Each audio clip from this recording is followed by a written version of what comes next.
जरा इमेजिन करें कि आप रात को सोते हैं और सुबह आपकी आंख खुलती है एक तंग कब्र में, वो भी एक कॉफिन के साथ, और वो भी सही सलामत। पास्ट में कई कॉफिन्स ऐसे भी ग्रेव्स के अंदर से मिले हैं जिन पर स्क्रैचेस लगे हुए होते हैं, और तो और कई लोग तो इन कब्र में उतरने के टाइम ही होश में आ जाते हैं। असल में डॉक्टर्स डेथ सर्टिफिकेट तब जारी करते हैं जब एक पर्सन की मौत हो जाती है, यानी इसका ऑक्सीजन सप्लाई बिल्कुल ज़ीरो हो जाता है। मगर ऐसा लाजमी नहीं है, क्योंकि ऑक्सीजन सप्लाई अक्सर नींद बेहोशी की हालत में भी कम हो जाती है, और यूं कई लोग बेहोशी की हालत में ही ज़िंदा दफन कर दिए जाते हैं। तो आज मैं आपको बताऊंगा कि अनफॉर्चुनेटली या कहें बैड लक के द्वारा आपको भी अगर ज़िंदा ही दफन कर दिया जाए तो क्या आप ज़िंदा बच सकेंगे? अगर हाँ तो कैसे? Step 1, don't be panic. सबसे पहले तो पैनिक नहीं करना, घबराना नहीं है। ये कहने में जितना आसान है उतना है नहीं, क्योंकि अपने आप को जिंदा कब्र में देख कर तो हाथ में ही आ जाती है, लेकिन सफोकेशन से मरने से बेहतर है कि आप ट्राई करें और घबराएं मत। Step 2, maintain oxygen supply.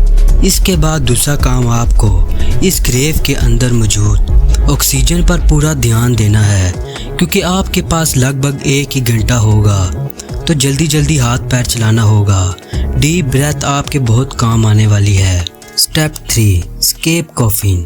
अक्सर लोगों को कॉफिन में बंद किया जाता है। अगर आप कॉफिन के बगैर हो तो आपके लिए आसान होगा, वरना आपको कॉफिन का ग्लास या वुड को तोड़ना है जैसे भी करके, और कॉफिन में लगे नेल या किसी नुकीली चीज़ को ढूंढना है, और ग्रेव के अपर पार्ट में से ऑक्सीजन सप्लाई का रास्ता बनाना है, क्योंकि ग्रेव में आपको सबसे पहले मारने वाली चीज़ ऑक्सीजन सप्लाई की शॉर्टेज ही हो सकती है। Step 4, cover your face. अब यहाँ 2 कंडीशन आती हैं।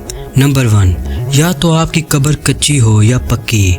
अगर पक्की है तो ये वीडियो स्किप कर दो, और अगर कच्ची है तो सबसे पहले कपड़े से अपने फेस को कवर कर दो, क्योंकि गिरने वाली मिट्टी आपकी नाक या मुंह में चली गई तो ऑक्सीजन का और भी ज़्यादा मसला होगा।